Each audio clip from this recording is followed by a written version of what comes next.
In today's video, I'm going to show you how to apply for financial aid on Coursera. If you found a course you're excited about but the price is a barrier, financial aid can help you access world-class learning for free. Start by navigating to the course page you want. Scroll down until you see financial aid available and click Learn More.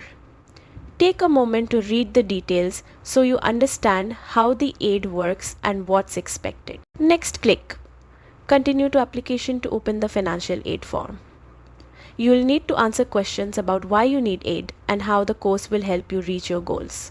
Be honest, reflective, and specific. This is your chance to show motivation and purpose. Make sure your responses meet the minimum word count and clearly explain how taking the course will benefit your educational or professional journey. Once completed, click Submit. Coursera will review your application, which can take a few weeks. So be patient. You'll receive an email notification once a decision has been made, and that's it.